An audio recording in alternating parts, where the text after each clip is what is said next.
उत्तर प्रदेश राज्य बाल अधिकार संरक्षण आयोग के अध्यक्ष डॉ विशेष गुप्ता आज शाहजहांपुर पहुंचे। यहां उन्होंने सरकार की मुख्यमंत्री बाल विकास योजना की समीक्षा की। इस दौरान उन्होंने कहा कि मार्च 2020 के बाद कोविड बीमारी से अनाथ हुए बच्चों, एकल हुए बच्चों की प्रोग्रेस रिपोर्ट 15 दिन के अंदर शासन को सौंपी जानी है। शाहजहांपुर में ऐसे 11 बच्चों को चिन्हित किया गया है, जिसमें 5 बच्चे अनाथ हैं और 6 बच्चे एकल है। प्रोग्रेस रिपोर्ट सौंपने के बाद ऐसे बच्चों को जिनकी उम्र 0 से 10 साल है, उन्हें उत्तर प्रदेश के शिशु सदनों में रखा जाएगा। जो बच्ची छोटी है उन्हें कस्तूरबा गांधी आवासीय विद्यालय में दाखिला दिया जाएगा। इसके अलावा अटल आवासीय विद्यालय में भी ऐसे बच्चों को रखने की योजना तैयार की गई है।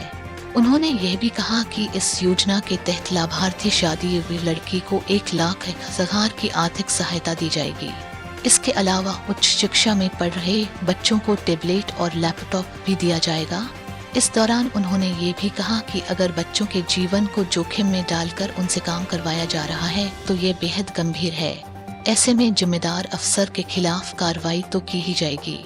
साथ ही इस बात का पता लगाया जाएगा कि आखिर किन मजबूरियों के तहत उनके परिवार वाले लोग बच्चों को जीवन को खतरे में डाल रहे हैं।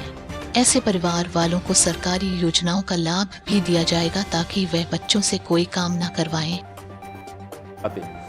आज का जो उद्देश्य था, आप सभी पढ़ भी रहे होंगे कि जो कोविड में बच्चे अनाथ हो गए हैं या एकल परिवार वाले हैं, उनके लिए मुख्यमंत्री जी की एक योजना आई है। बहुत ड्रीम प्रोजेक्ट है उनका।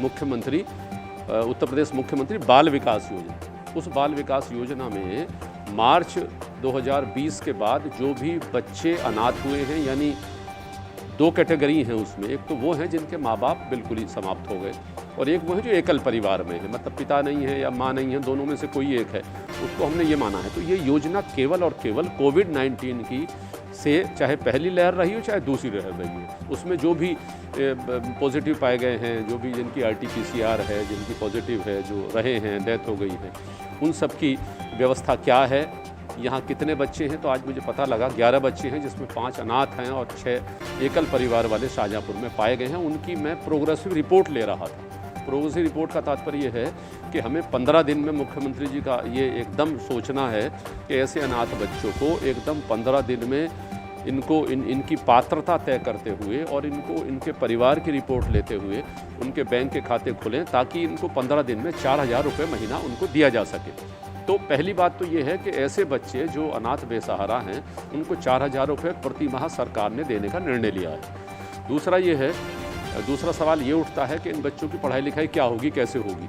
तो अगर जो बिल्कुल बच्चे अनाथ हैं, वो हमारे 0 से 10 वर्ष तक के हमारे बाल गृह शिशु सदन बने हुए हैं। हमारे दत्तक ग्रहण इकाई भी हैं, हमारे शिशु सदन भी हैं। 5 जगह बताई गई हैं उसमें रामपुर है, उसमें कानपुर है, उसमें इलाहाबाद है, उसमें लखनऊ है। तो इस तरीके की संस्थाओं में बच्चों को रखा जाएगा, पढ़ाया जाएगा, लिखाया जाएगा। उसके लिए अलग से बजट का प्रावधान है। अब ये सवाल उठता है कि बच्चियों का क्या होगा। तो जो अवयस्क बच्चियां हैं, इसमें मुख्यमंत्री बाल विकास योजना के अंतर्गत उनको पढ़ाने लिखाने का प्रबंध, कस्तूरबा गांधी विद्यालय का नाम आपने खूब सुना होगा। उन कस्तूरबा गांधी हमारे आवासित विद्यालय, तो उनमें उनको आवासित कराया जाएगा। और मुख्यमंत्री जी ने ये स्पष्ट कहा है कि इसके अलावा भी 18 हमारे जो अटल आवासीय विद्यालय हैं वो बन रहे हैं, जिसमें इन बच्चों को रखा जाएगा, चाहे श्रमिक बच्चे रहे हों, चाहे हमारे कोविड वाले हों, अनाथ बच्चे हों। उसके लिए बहुत बड़ा प्रोजेक्ट है जिसमें चल रहा है, ये रखे जाएंगे। और ऐसी बच्चियों की शादी होने के लिए उन्होंने 1,00,000 रुपये एक निश्चित कर दिए हैं, 1,01,000 रुपये।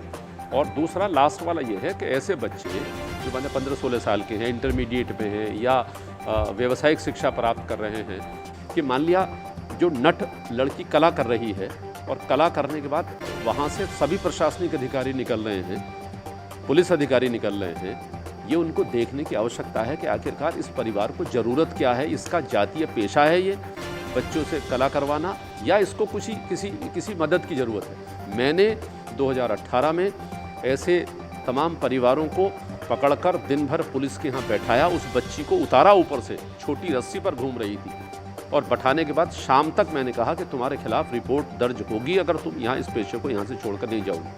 मैं आपसे सच बताता हूँ, पिछले 3 सालों में मैंने मुरादाबाद में उस तरीके का केस काफ़ी पॉपुलर हुआ था वो मीडिया में भी, लेकिन आज तक मैंने नहीं देखा। सख्ती से पेश आने की ज़रूरत है। कोई भी परिवार अगर बच्चा बाहर निकल कर काम करता है तो बुराई है, इसमें कोई शक नहीं, लेकिन उस बुराई के पीछे छिपी हुई गरीबी को, छिपी हुई परेशानियों को देखना पड़ेगा। इसका मतलब जो सरकार की योजना किसी गरीबी को मिटाने के लिए है, उस गरीबी की योजना परिवार को दोगे तो बच्चा बाहर निकल कर नहीं आएगा।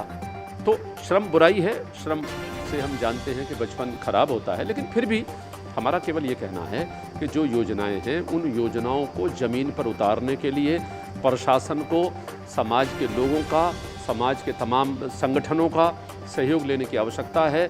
कई बार वो योजनाएं ऐसी होती हैं जो केवल प्रशासन तक सीमित होती है, समाज तक नहीं पहुंच पाती। तो बाल संरक्षण आयोग ने उन योजनाओं को लेकर नीचे अभियान चलाया, उनकी समीक्षा की है और समीक्षा करके हमने उतरवाया है। 100% हम वादा नहीं करते, लेकिन 50-60% का हम लोग वादा करते हैं कि हमने जाकर उस ज़मीन पर उस योजना को उतारा है।